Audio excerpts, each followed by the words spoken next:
Hello friends, I am Jayapal Singh. I am studying class 7 from Jawahar Navodaya Vidyalaya. Welcome back to our YouTube channel JP Genius World. Today I am explain to you class 10 chapter 10 exercise 12.2. So friends, फटाफट हम इस exercise को शुरुआत कर लेते हैं। पर अगर आपने एक्सरसाइज 12.1 जिसमें मैंने आपको कॉन्सेप्ट प्लस एक्सरसाइज 12.1 का वीडियो बताया था, वो वीडियो बहुत ही अच्छा वीडियो है, क्योंकि उस वीडियो में मैंने आपको major sector minor sector segment वाला बताया था। Major segment, minor segment, area क्या होता है, सर्कमफ्रेंस क्या होता है, सब हर एक चीज मैंने आपको उस वीडियो में बताई थी। अगर आपने वो वीडियो नहीं देखा, लिंक को मैं डिस्क्रिप्शन में दे दूंगा, आप वहां से देख सकते हैं। तो उस वीडियो देखकर आप ये वाले क्वेश्चन को अगर सॉल्व करोगे तो आपको क्वेश्चन बिल्कुल इजी लगेंगे। करते हैं कॉन्सेप्ट सीखते हैं सर्कल। सबसे पहले हम यहाँ पर एक सर्कल ड्रॉ कर लेते हैं। जादुई शक्ति से सर्कल यहाँ पर ड्रॉ, इस शक्ति से हमने यहाँ पर एक सर्कल ड्रॉ कर लिया। आप समझते हैं हम अपनी बात को।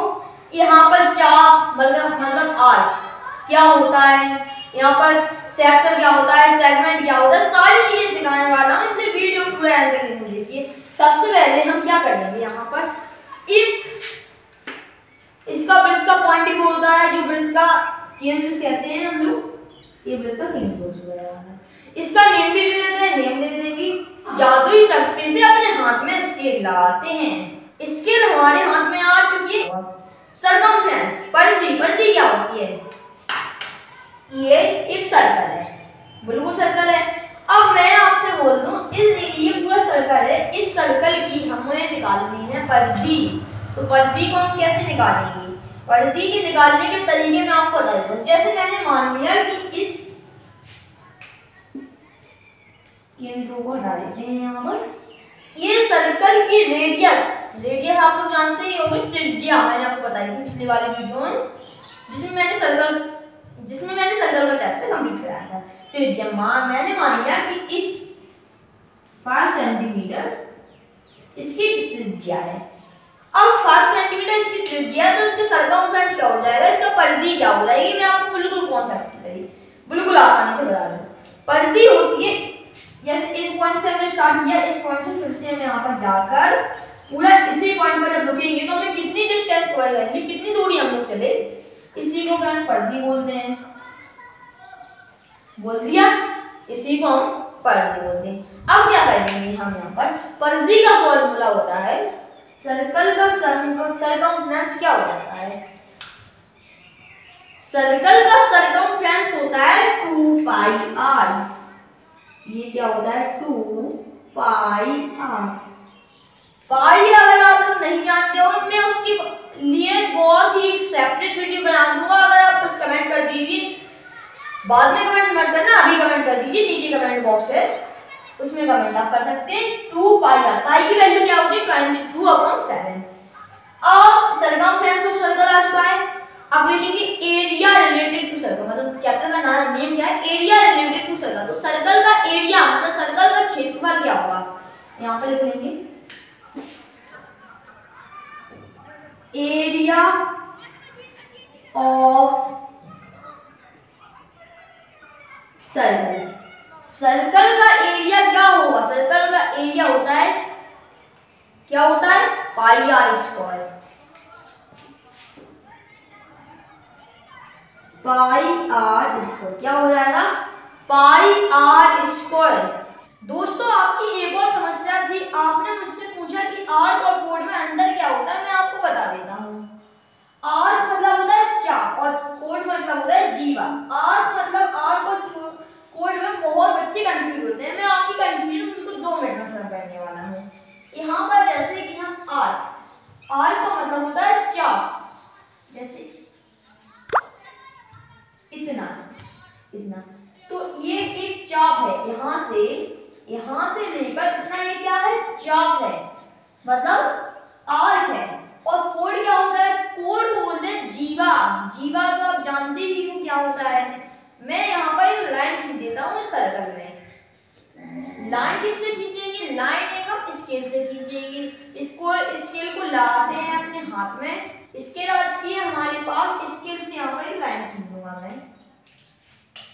बोलते हैं आर्क और इसको बोलते हैं चाप, मतलब इसने बांटा है, किसको बांटा है, सर्कल को बांधता है इसने, और चाप क्या बांधता है, सर्कल की परिधि को बांधता है, सर्कल की सरकमफ्रेंस को बांधता है। बिल्कुल आपको कॉन्सेप्ट क्लियर हो चुका होगा कि आर किसे कहते हैं और कोड किसे कहते हैं, समझ में आ गया। चैप्टर का नेम तो आप जानते हैं, एरियाज रिलेटेड टू सर्कल। तो इसमें मैं आपका एक और आपका सवाल था कि सेक्टर और सेगमेंट क्या होता है, उसका भी मैं आपका डाउट बिल्कुल आसानी से क्लियर कर दूंगा। सेक्टर और सेगमेंट, सबसे पहले देखते हैं मेजर सेगमेंट। सेगमेंट समझ लेते हैं। सेगमेंट मतलब एक ये हमने लाइन यहाँ पर खींची, इज दैट क्लियर। इस लाइन ने इस सर्कल को दो जगह पर बांध दिया, दो पार्ट्स में डिवाइड कर दिया, एक ये बड़ा वाला एक छोटा वाला। तो इनको हमें बांटा है, किसको बांटा है, सेगमेंट को। इसी को बोलते हैं फिर सेगमेंट मतलब खंड। खंड इसी को बोलते हैं। कितने खंड किए इस त्रिभुज, इस कितने खंड किए इस सर्कल के, इस वृत्त के, दो खंड किए। कितने सेगमेंट किए इस वृत्त के, दो सेगमेंट किए, एक बड़ा सेगमेंट एक छोटा सेगमेंट। अब मेजर और माइनर को अभी नहीं समझाएंगे, पहले आप लोग सेक्टर को समझ लीजिए। सेक्टर क्या होता है, त्रिज्यखंड क्या होता है, बहुत आपके सवाल थे। आज मैं आपका हर एक कॉन्सेप्ट क्लियर करने वाला हूँ। सबसे पहले हम सेगमेंट को बनाएंगे स्केल की मदद से। लाते हैं अपने हाथ में स्केल को, स्केल हाथ में आ चुकी है। स्केल से हम यहाँ पर क्या बनाएंगे, सेक्टर, त्रिज्यखंड। मैंने यहाँ पर स्केल की सहायता से एक त्रिज्यखंड बना दिया। मतलब आप एक मिनट के लीजिए, मेरी बात को सुन, मैं कुछ भी बोलता हूँ उसको आप मान लीजिए। आप मान लीजिए कि ये केक है, आपका बर्थडे सेलिब्रेट हो रहा है और आपने क्या किया, इतना पार्ट काट कर अपने फ्रेंड को दे दिया, अपने दोस्त को दे दिया, और अब आपके पास इतना पार्ट बचा है केक का। तो यहाँ पर जो मैंने अलग किया, जो फ्रेंड को दिया है आपने, वो क्या है, वो सेक्टर है। मतलब क्या है, सेक्टर, त्रिज्यखंड। त्रिज्यखंड में आप लिख रहे हो त्रिज्य मतलब त्रिज्या, आपने पढ़ी होगी त्रिज्या। त्रिज्याओं की मदद से हम एक खंड को काटते हैं, मतलब त्रिज्यखंड है, इसी को बोलते हैं सेक्टर। सेक्टर आपको समझ में आ गया हो तो वीडियो को लाइक करेंगी। अब देखते हैं मेजर और माइनर क्या होता है। यहाँ पर आपको एक सेक्टर जो आपने अपने दोस्त को दिया, वो सेक्टर छोटा है। जो आपके पास है सेक्टर को बड़ा है, तो छोटे वाले को हमने एक नेम दे दिया माइनर, और बड़े वाले को हमने एक नेम दे दिया मेजर। बिल्कुल आसानी से समझ में आ गया होगा। इसको छोटे वाले को नेम दे दिया तो हो चुका है माइनर, बड़े वाले को नेम दे दिया हो चुका है मेजर। तो ऐसे ही हमने यहाँ पर पढ़ा मेजर सेगमेंट। सेगमेंट लाइन में सेगमेंट, दो पार्टों में, दो खंड में इसको डिवाइड कर दिया। तो मेजर सेगमेंट क्या हो जाएगा, ये बड़ा वाला हो जाएगा। इसको अलग करते हैं अभी, इसको आप समझिए नहीं, ये कुछ भी है, इसको समझिए नहीं, इसको एक मिनट के लिए हटा देते हैं। अब फ्रेंड मेजर सेगमेंट मतलब ये पूरा पार्ट, इसको भी मिलाकर ये बड़ा वाला है, और माइनर मतलब छोटा वाला है, ये छोटा वाला, जो कि आप यहाँ पर देख सकते हो। ये बिल्कुल आसानी से क्लियर हो चुका है आपको। अब मैं आपको बताऊंगा major sector, minor sector. Major sector मतलब, मेजर मतलब क्या नाम दिया था मैं, बड़े वाले को। शब्दों से समझिए, शब्दों के भाव से समझिए। मेजर, माइनर, मेजर मतलब बड़ा, माइनर मतलब माइन छोटा, माइनर मतलब छोटा। तो मेजर का मतलब बड़ा, मेजर सेक्टर, तो ये वाला पूरा ये सेक्टर, छोटा वाला माइनर सेक्टर, ये देख सकते हैं। यहाँ पर अब हिंदी वाले बच्चों को दीर्घखंड मतलब बड़ा वाला ये पूरा खंड, लघुखंड छोटा वाला लघुखंड, दीर्घ त्रिज्यखंड ये पूरा आ चुका है, लघु त्रिज्यखंड ये वाला आ चुका है। समझ चुके होंगे आप कि आर क्या होता है, कोड क्या होता है, मेजर सेगमेंट क्या होता है, माइनर सेगमेंट क्या होता है, मेजर सेक्टर क्या होता है, माइनर सेक्टर क्या होता है। अब फ्रेंड बढ़ते हैं अपनी एक्सरसाइज की ओर। फ्रेंड एक्सरसाइज को शुरुआत करने से पहले हम एक काम और कर लेते हैं। हमने यहाँ पर लिखा major segment, minor segment, major sector, minor sector, इनके फॉर्मूलेज भी होते हैं। फॉर्मूलेज को मैं आपको टेक के साथ याद करना बताऊंगा। सबसे पहले हम यहाँ पर फॉर्मूलेज को लिख लेंगे, उसके बाद मैं आपको याद करना बताऊंगा। तो अभी हम यहाँ पर लिख लेता हूँ।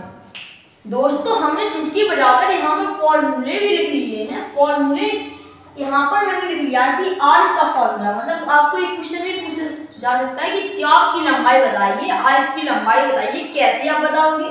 यहाँ पर लेंथ ऑफ आर्क मतलब चाप की लंबाई इक्वल फॉर्मूला होता है थीटा अपॉन 180। थीटा क्या बताओगे इसमें, थीटा थीटा तो आप सोचिए, आपने ट्रिग्नोमेट्री वाले चैप्टर में थीटा पढ़ा था। थीटा है किसी भी एंगल के लिए प्रयोग किए जाने वाला एक शब्द है थीटा। तो ये theta upon 180 into pi r square, जैसे आपको मैंने यहाँ पर एक मैंने यहाँ पर लगा दिया, एक यहाँ पर लगा दिए, ये दो चाप हो चुके हैं। चाप देख लीजिए आपने। अब इन चापों का मैंने आपसे बोल दिया दूरी बताइए, कैसे बताओगे? तो थीटा थीटा मतलब एंगल कौन सा लगेगा यहाँ पर तो कोई एंगल ही नहीं बन रहा है, कौन सा एंगल लगेगा? आप पहले दो ऐसी लाइन खींच लेंगे, उसी पॉइंट से कहां तक ले जाएंगे लाइन को? सर्कल के सेंटर तक। यहाँ पर कोई एंगल बनेगा? बिल्कुल बनेगा, बिल्कुल बनेगा। यहाँ पर कोई एंगल बनेगा।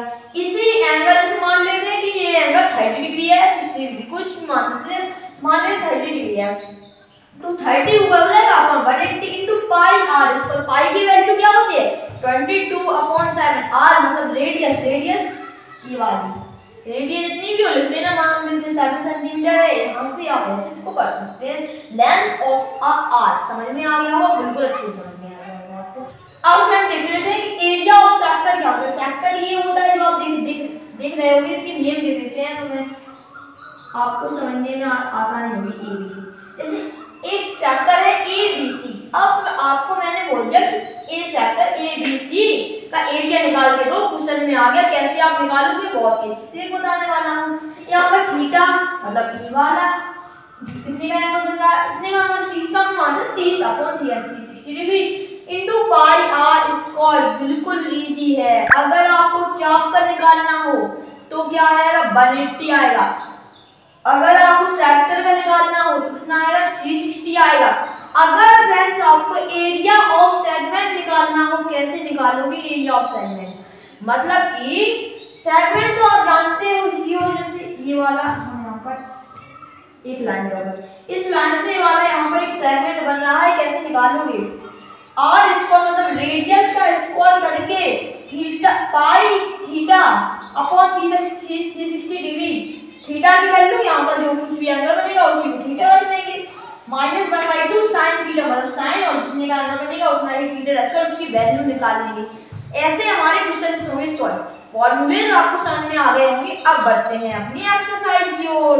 यहाँ पर है find a area of a sector of a circle with radius 6 centimetre.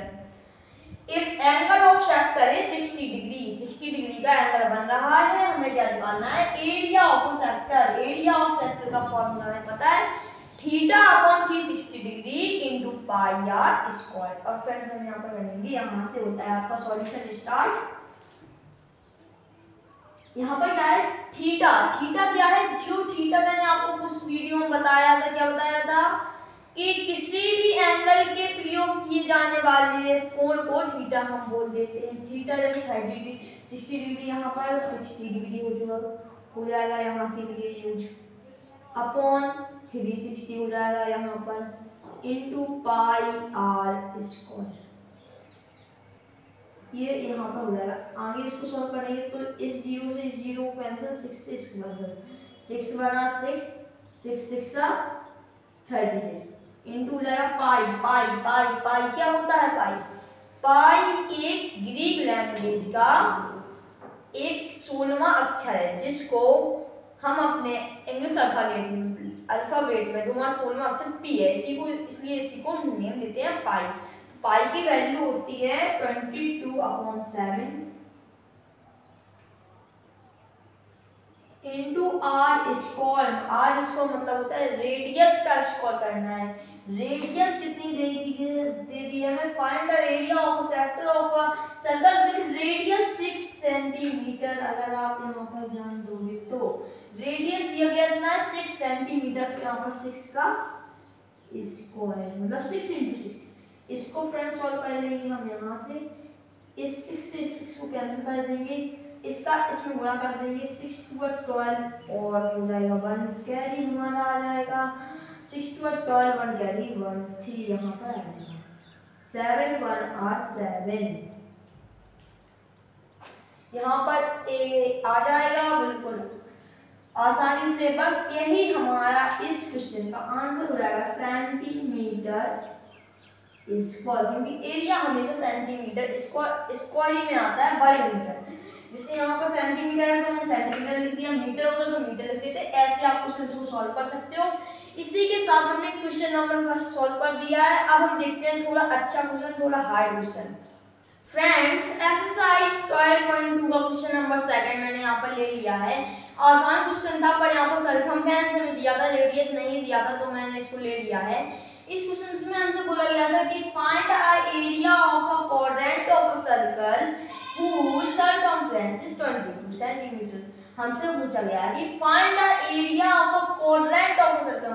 Quadrant क्या होता है फ्रेंड्स, इसको मैं आपको समझा दूं। सबसे पहले एक सर्कल बना लेंगे हम।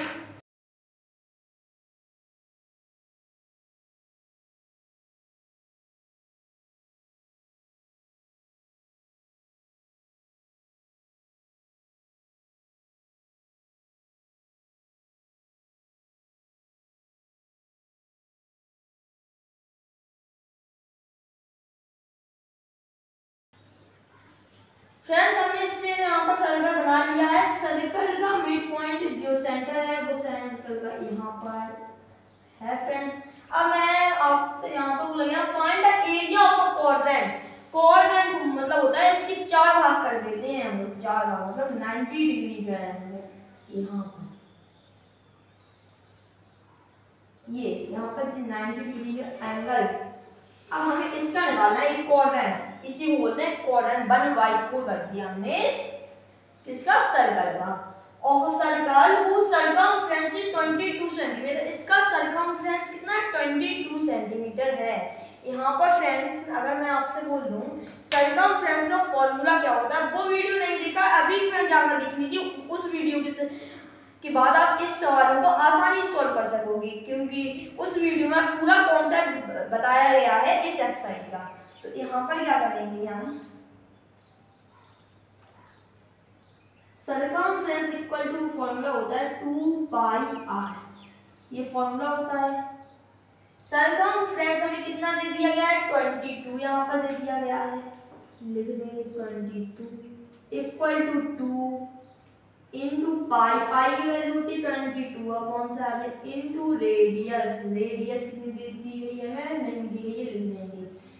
अब फ्रेंड्स क्या करेंगे हम यहाँ पर 22 से 22 को सीधा कैंसिल कर देते हैं। अब हो जाएगा हमारे पास यहाँ पर हो जाएगा 1 इक्वल टू 2/7 इनटू रेडियस। अब फ्रेंड्स हम क्या करेंगे रेडियस इक्वल टू कर देंगे, तो 2/7 साइड है उस साइड भेजेंगे, यहाँ पर इनटू में है ये, तो इस साइड भाग में जाएंगे, पर अगर हम डायरेक्ट लेना है तो उल्टे होकर चले जाएंगे 7/2। तो रेडियस की वैल्यू आ चुकी है 7/2। मतलब कि फ्रेंड्स हमें ये पता चल गया कि ये वाली कितनी है 7/2 है ये। अब फ्रेंड्स पूछा क्या गया find the area of a quadrant, हमें इसका एरिया निकालना है। एरिया का फॉर्मूला बता ही दिया है आपको, theta upon 360 degree into pi r square. तो हम यहाँ पर लिख देंगे फॉर्मूला एक बार, theta upon 360 degree into pi r square, ये फिर फॉर्मूला होता है। इसी फॉर्मूले के बेस पर हम करेंगे क्वेश्चन का सॉल्व। यहाँ पर लगा है थीटा, थीटा तो 90 डिग्री का बन रहा है। तो बता देता हूँ कि क्वाड्रेटिक सर्कल में 90 डिग्री का एंगल क्यों बनता है। यहाँ पर अगर फिर मैं आपको बात करूँ कि ये 1/4 होता है, ये तो आपको क्लियर है। ये पूरा कितने डिग्री का होता है 360 डिग्री का, अगर हम इसमें डिवाइड करेंगे तो 90 डिग्री आता है, इसलिए ही तो इसका 90 डिग्री का यहाँ पर एंगल बनता है। अपॉन करेंगे 360 इनटू पाई का वैल्यू है 22/7, रेडियस हमें दे दी गई है, रेडियस हमने यहाँ पर इसको निकाली थी 7/2 को। यहाँ पर इससे इसको कैंसिल करेंगे 9 1 9 9 पूरा 36 1/4 यहाँ पर आ जाएगा 7 से 7 कैंसिल 2 से 11 कैंसिल, तो आ चुका है 11/4, जो कि हमारा यहाँ पर 11/4 7 से 7 हो चुका है कैंसिल 11/4, यहाँ पर 7 और आएगा फ्रेंड्स, यहाँ पर 7/2 एक और आएगा क्योंकि यहाँ पर स्क्वायर चल रहा है। तो यहाँ पर क्या होगा फ्रेंड्स हमारा 11 7 हो जाएगा 77 और 4 2 हो जाएगा 8, 77/8 सेंटीमीटर था, सेंटीमीटर स्क्वायर। यही फ्रेंड्स हमारा इस क्वेश्चन का आंसर हो चुका है। क्वेश्चन नंबर सेकंड हमारा आसानी से सॉल्व हो चुका है। अब हम देखते हैं क्वेश्चन नंबर नेक्स्ट। फ्रेंड्स हमारे पास हिंदी मीडियम की बुक है, तो मैं आपको हिंदी मीडियम में क्वेश्चंस को बोलूंगा और इंग्लिश में आपके यहाँ पर क्वेश्चन आ रहा होगा स्क्रीन पे और हिंदी में भी आ रहा होगा। यहाँ पर क्वेश्चन में बोला गया है कि क्वेश्चन नंबर 8 में ले रहा हूँ 15 मीटर भुजा वाले एक वर्गाकार घास के मैदान में। तो सबसे पहले हम एक वर्गाकार घास का मैदान बना लेते हैं, क्योंकि इससे आपको अच्छे से समझ में आएगा। यहाँ पर वर्गाकार आप इसको समझ लीजिए, 15 मीटर भुजा वाले वर्गाकार घास के मैदान के एक कोने पर लगे खूंटे से, एक कोने पर ये कोना मैंने मान लिया, लगे खूंटे से एक घोड़े को 5 मीटर लंबी रस्सी से बांधा गया है। 5 मीटर, इसकी लंबाई 5 मीटर बांधा गया है, रस्सी से बांधा गया है। ज्ञात कीजिए मैदान के उस भाग का क्षेत्रफल जहां घोड़ा घास चढ़ सकता है। तो घोड़ा कहाँ पर घास चढ़ेगा, वो ऐसे जाएगा, यहाँ पर एक, तो एक यहाँ पर, ये आप लोग देख रहे होंगे यहाँ पर इतना चलेगा, मतलब एक क्वाड्रेट बन गया है। तो क्वाड्रेट का मैंने आपको बता ही दिया है कि इसमें क्वाड्रेट में 90 डिग्री का एंगल बनता है। क्यों बनता है, इसके पहले वाले क्वेश्चन में मैंने आपको बताया था। और इसका फॉर्मूला होता है θ/360 डिग्री इंटू पाई। तो फर्स्ट आपका हो जाएगा। अब है चले जा सकने वाले क्षेत्र में वृद्धि यदि घोड़े को 5 मीटर लंबी रस्सी के स्थान पर 10 मीटर लंबी रस्सी से बांध दिया जाता है, फिर भी 1/4 चलेगा, मतलब 90 डिग्री का फॉर्मूला आएगा। तो 10 मीटर से आप निकाल देना, 10 मीटर से निकालने पर और 5 मीटर से घटा देना तो आपका आंसर आएगा। क्वेश्चन नंबर 8 हमारा हो जाएगा ऐसे। फिर है क्वेश्चन नंबर 10। एक छतरी में 8 दाने हैं, चलिए 8 दाने हैं जो बराबर दूरी पर लगे हुए हैं। छतरी को 45 सेंटीमीटर त्रिज्या वाला एक सपाट वृत्त मानते हुए इसकी दो क्रमागत दानों के बीच का क्षेत्रफल ज्ञात कीजिए। तो हमें कितना पता है कि 8 बराबर है, 8 बराबर है, तो 360 डिग्री में से जब हम 8 को यहाँ पर घटा देंगे तो हमारा कितना हो जाएगा, 8 4 32 बचेगा फ्रेंड्स यहाँ पर 8 5 40। तो 45 डिग्री का यहाँ पर एंगल बनेगा हमारा एक पर, और इसकी आपको त्रिज्या दी गई है 45 सेंटीमीटर वाला, त्रिज्या भी 45 है और एंगल भी 45 का आपका बनेगा। तो इसको आप निकाल सकते हो, बड़े ही आसानी से आप इसको निकाल लोगे। बस फॉर्मूला है θ/360 डिग्री इंटू पाई। इसी तरीके से आप क्वेश्चन को सॉल्व कर लोगे। और जो क्वेश्चन नंबर 14 है वो त्रिज्या r वाली वृत्त की उस त्रिज्यखंड का क्षेत्रफल जिसका कोण p डिग्री है, जिसका कोण है p डिग्री निम्नलिखित है। इसको आप कर लेना, टिगरा का आपका ऑप्शन है, बहुत ही आसानी से हो जाएगा आपसे। सारे क्वेश्चन इजी ही हैं, बस ये मैंने आपको कॉन्सेप्ट से बताया और उसी कॉन्सेप्ट से पूरे क्वेश्चन है, सारे क्वेश्चन आप बिल्कुल आसानी से कर सकते हो। अभी मैं बता देता हूँ आपको एक क्वेश्चन, जैसे मैं आपको क्वेश्चन नंबर 10 है जो यहाँ से जिसका मैं निकाला था, इसी को मैं पूरा आपको बता देता हूँ। थीटा की वैल्यू है 45 डिग्री अपॉन 360 डिग्री, ये हो जाएगा पाई आर स्क्वायर। पाई की वैल्यू होती है 22 बटा यहाँ पर 7, आर मतलब रेडियस हमें दी गई है 45 सेंटीमीटर, आर का स्क्वायर यहाँ पर 45 यहाँ से कर देंगे, हटा देंगे, यहाँ से भी हटा देंगे, फिर क्या हो जाएगा 45 से 5 से देंगे 5 9 45 5 7 35 5 2 10, यहाँ पर हो जाएगा 9 8 72 और 8 हमारा यहाँ पर आ चुका है। ऐसे ही आपको करना है 22/7 को आप लिख सकते हो यहाँ पर 3.14 इंटू कर देना 45 इंटू 45 इंटू 8 का कर आपका आंसर आएगा, वही आपका इस क्वेश्चन का आंसर हो चुका है। क्वेश्चन नंबर 10 मैंने बड़े ही आसानी से सॉल्व कर लिया है। मैं सोच रहा हूँ कि आपको एक और क्वेश्चन करा दूं। तो मैंने बोला कि अगर आप चले जा सकने वाला क्षेत्रफल या वृद्धि में आपको करा देता हूँ, उस यदि घोड़े को 5 मीटर लंबी रस्सी के स्थान पर 10 मीटर लंबी रस्सी से बांध दिया जाता है, तो 5 मीटर से बांधेंगे तो कितना बनेगा, तो 90/360 डिग्री में 90 डिग्री का बनेगा इंटू पाई आर स्क्वायर, पाई होता है 22/7 इंटू रेडियस हमारी कितनी है 5 सेंटीमीटर इंटू 5, इसको हो जाएगा 9 4 36 2 2 4 1 1 यहाँ आ जाएगा और 55 हो जाएगा इंटू 5 हो जाएगा अपॉन 7 टू का 14 हो जाएगा। इसको सॉल्व करके आ जाएगा आपका क्वेश्चन नंबर 8 का फर्स्ट। उसका 10 मीटर को मानकर कर देना आप, बिल्कुल आसानी से सॉल्व हो जाएगा। सारे क्वेश्चन ऐसे ही हैं जैसे क्वेश्चन है में किसी कार को दो वाइपर परस्पर कभी आच्छादित नहीं होते। प्रत्येक वाइपर की पत्ती की लंबाई 25 सेंटीमीटर और 115 डिग्री की कोण तक घूम का सफाई कर सकता है। पत्तियों की प्रत्येक गुहार के साथ जितना क्षेत्रफल साफ हो जाता है वही ज्ञात कीजिए। मैंने आपको फॉर्मूले बता दिए हैं, वही फॉर्मूले लगने। कितने फॉर्मूले मैंने आपको बताया? 3 फॉर्मूले लगने, बस 3 ही फॉर्मूले से सारे क्वेश्चन सॉल्व हो जाएंगे। आज का वीडियो हम अपना यहीं पर खत्म करते हैं। अब हम मिलते हैं आपको अपने अगले वीडियो में।